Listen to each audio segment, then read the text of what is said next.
If I told you my story, you would hear hope that wouldn't let go. And if I told you my story, you would hear love that never gave up. And if I told you my story, you would hear life, but it wasn't mine. If I should speak, then let it be of the grace that is greater than all my sin, of when justice was served and where mercy wins, of the kindness of Jesus that draws me in. Oh, to tell you my story is to tell of Him. If I told you my story, you would hear victory. So where are we going, Mommy? Matt's Brewery tour. It's a local brewery. It does Saranac sodas and beer. Cool. That sounds pretty cool. This Here. this is it? Matt's Brewery shop. What? Thank you. Thanks. Wow, look at this. He then came over here and applied to about 20 different breweries that were in Utica at the time. He only got accepted to this one, which was known as a Bauer Brewing Company. But then the president of that sold it to him, and he renamed it the West End Brewing Company in 1888. So he rode these halls for many times a day, but unfortunately at the age of 69, he had a heart attack. So what any family would do at the time, they wrote his obituary in the paper. Luckily, he woke up the next day and he wrote his own obituary, so he cut that out, put it in his back pocket for a good bar story. So then he rode the halls for another 30 years and died at the age of 99. So, Oh my gosh. yeah, I guess a beer day keeps the doctor away. Switch over here, but don't get too comfy. Commercials were so popular that they had their own slot in the TV Guides, and to this day we're the only commercials to have slots in the TV Guide. Also, in 1989, they were only supposed to stay a couple months, but ended up staying to this day. So the big thing that they wanted to do was go green. So at the end of the tour in the tavern, if you look out the window, you can see our anaerobic digester. So that takes all of our wastewater and turns it into methane gas. So that methane gas powers about 60% of the brewery. They also do concert series and Saranac Thursdays during the summer. Concerts are open to anyone, and Saranac Thursdays are open to 21 and up. Saranac Thursdays, $5 admission, you get a free beer ticket, live music, lots of fun. So any questions on the Matt's family before we move on? Max or Matt?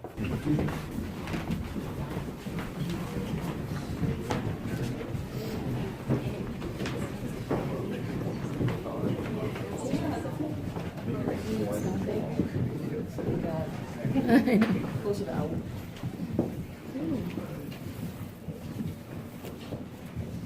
Is that everybody? Okay. So those beer questions I said, if you raise a hand, can somebody tell me only one of the 4 main ingredients to make beer? Malted barley. One. Water. Water. Yeah. Over here. Hops. One last one. Yeast. Yeast. Old oats. So those are good for your darker beers like our stouts and porters. This one here is caramel. So that's good for it gives a nice ambery glow. So if you take our Adirondack lager, put it up to the light, you can see that nice amber color. And then for a beer ticket, does anybody know which this is? This brown one. Raise a hand. Nope. Rye? Nope. Rice? Well, it's grains, yeah, but like what's one? Like that's caramel malt and then Chocolate? chocolate?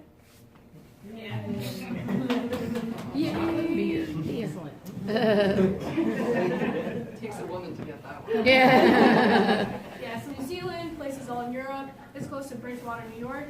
We also have Hop Festival here at Bridgewater. So we have volunteers go pick those hops for us, and then we'll brew a certain beer with that, and then we'll have them come back here for a little party and a thank you for picking the Lake Placid. So with them, basically, we just brew their beer and distribute it for them. We don't make any profit because the Brooklyn brewery is too small, and the amount that they're selling, they needed help, so we helped them out. Oh. Yeah. So we did that with a couple other ones, like Flying Bison. Can't think of other ones right now, but them too. So any questions in here before we move on? What was the one at the end? The special one? This one here, basking and bourbon. We aged them in barrels, which you see in fermentation for about 9 months. I think it came out around March. Any questions? We couldn't make alcohol. This room represents a speakeasy, so this was where people would come and drink alcohol. But to get into the speakeasy, you have to get through this nice hard oak door. They use hard oak doors because it would muffle out the sound, so keep the sound in here, but you couldn't hear it outside, so cops wouldn't know. So to get in, you'd have to do a special knock. After that, it would open this window here, and you would give a passcode. That code in Utica was Joe sent me here. But Joe's common name, so they changed it. It's actually cold. Whoa! Holy cow!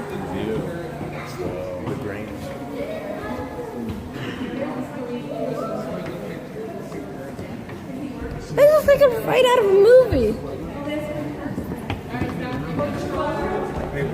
Gotta watch where I'm walking because I do not want to fall.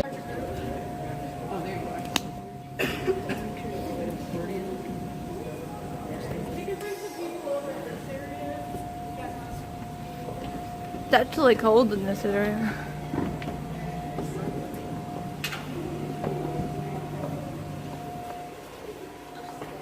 And there's two, each one has a sliding glass door. That's where we'll add our hops. So we add them by hand. We used to add them through this copper pipe here, but they would get stuck and it was hard to clean out, so I found it easier to just do it by hand. Also add the pumpkin and the different fruits that we have in our beers through that too. Also, I get a lot of questions about that, like rulers. There's two right there and there. So that was a buoy system. That would tell you how many barrels of beer was actually in the kettles. But now with technology and computers, we use that and not those anymore, and we get a more accurate reading. So any questions about this in here? How do you clean the filters? The filters? So there's like little sections, like trays kind of. They'll take them out and like hose them down. Oh, okay. Yeah. Yeah. Well, I know the copper kettles are from World War II, so they're pretty old. And these are the only two that we have in the brewery right now. And not a lot of places use copper anymore because it's expensive. So silos inside, and then there's 3 outside. The 3 outside holds 350,000 pounds of grain.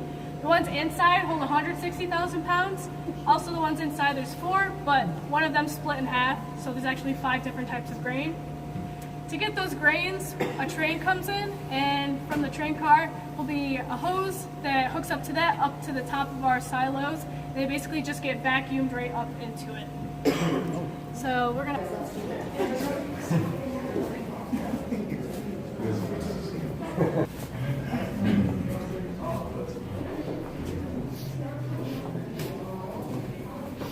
The smells in here are just... Here. Oh, it gets really dark really fast.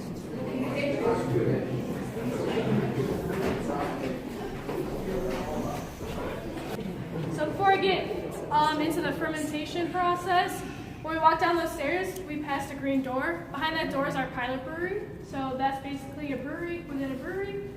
That's where we'll experiment with different flavors, and it only makes 1 to 2 barrels of beer. So if that brew does come out really bad, we can just dump that instead of 500 barrels of beer. So kind of another way of going green.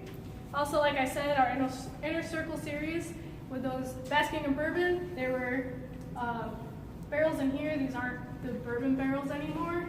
I'm not sure which ones these are, but I know those ones over there are wine barrels.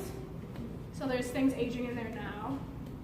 So the fermentation process, so there's 4 tanks in here, and there's actually 25 in the whole brewery. So you'll get an idea of how big the brewery is. So there's 2 types of yeast, and this is where we'll add yeast. And there's ale and lager yeast, and here's a lager cellar. It's you can tell by the horizontal tank, and that yeast will ferment at the bottom of the tank. And then ale yeast will ferment in a vertical tank, and that yeast will ferment at the top. So before we bring it over to aging, they'll scrape that yeast off the top. So any questions in here? Can you say that again? What the 2 types of aging? So in fermentation, there's 2 types of yeast. So there's ale yeast and lager yeast. Yeah, the lager yeast will ferment at the bottom of the tank, and then the ale yeast will ferment at the top. So they have to scrape that off before they move it to the aging, which will be the next part. So you said your pilot breweries you only do like a little bit at a time? Yeah, they're like the limited. So did they ever consider actually selling those mass?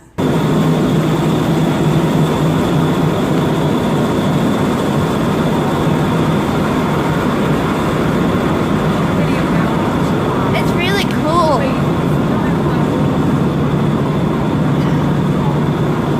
I'll try to give you a visualization of what goes on. So here's a conveyor system. So we'll start over there, all our empty bottles, and they'll come over here at 100 or 1,200 bottles per minute into these 2 machines here. So what this does, it basically will flip the bottle, wash it out, flip it back over, fill it, and then cap it. And then it'll go back on the conveyor system over there at only 900 bottles per minute, so it'll slow down a little bit. And then we'll go over there into the other side to get pasteurized. And it gets pasteurized at 160 degrees. After that, it'll come back around to over here, these 2 circular machines, those are our labelers. After they get labeled, they'll come down here to get boxed, glued shut, and then go off to our distribution center. And then I get a lot of questions, how many we can do at a time. So we can only do 1 beer at a time. And then once we finish that, they'll shut down for about 15 to a half hour and just wash everything down with a hose, and then switch the boxes over to start the next one. I think we want to open up a brewery.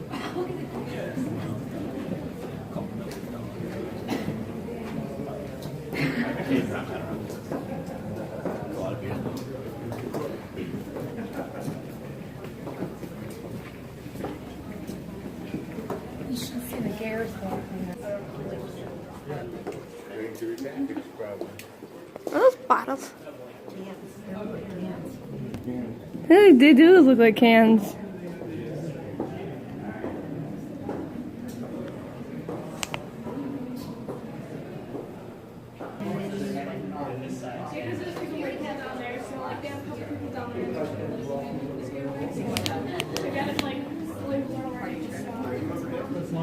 Wait, how was that save Saber. Oh, at least it's Saber. I was like, save the champagne. Like the